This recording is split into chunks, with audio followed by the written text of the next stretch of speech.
Hi everyone, I'm Susan Mulvihill and welcome back to my garden. Today I'm planting my cabbage seedlings. I started these about a month ago. This is an heirloom variety called Cabbage, and I'm so excited about growing it because it's going to have red heads that are conical in shape.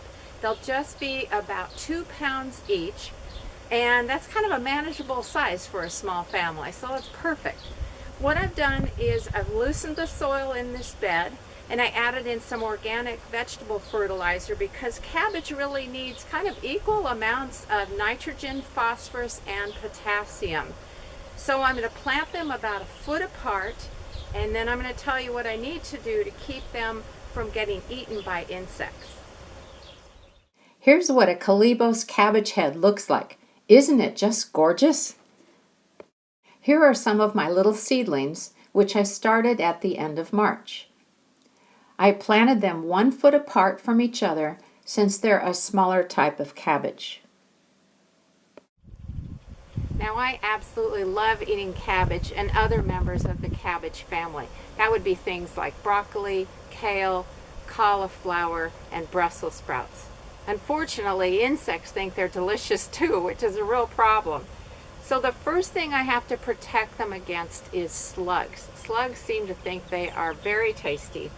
And of course they love these tender little seedling leaves.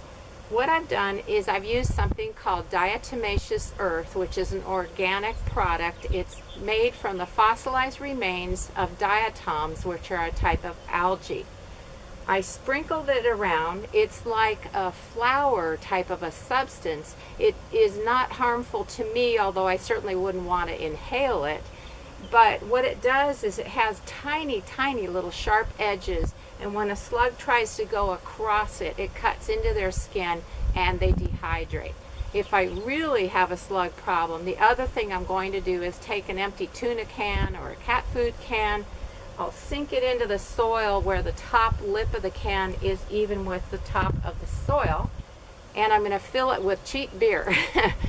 The yeast smell of beer attracts slugs. They check it out, they fall in, and they drown, which, you know, if I didn't hate slugs so much, that would make me feel badly. I've found the easiest way to apply diatomaceous earth is by inverting an empty can over a seedling and then sprinkling it in a circle around the plant. Then I take off the can and do the next seedling. I did want to clarify that when the diatomaceous earth cuts into the slug's skin and they dehydrate, that kills them.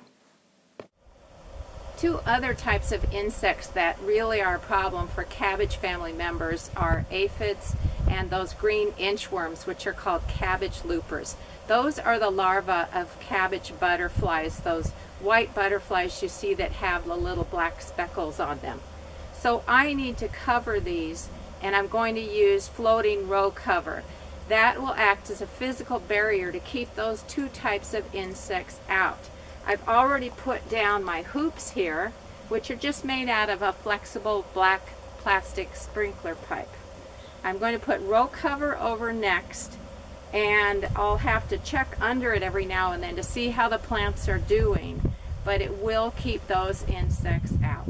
It's a lot of trouble, but the end result will be worth it. Here are 2 photos showing those green cabbage loopers as well as the damage they cause, just so you know what I'm talking about.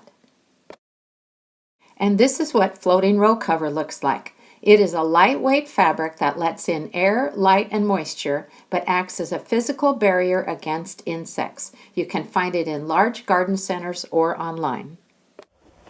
Okay, now I have the floating row cover on, and I've very carefully weighted it down around the edges with pieces of brick and some boards that I have on hand. And that way, if the wind picks up, it's not going to blow it off and completely defeat the purpose of covering these cabbage plants.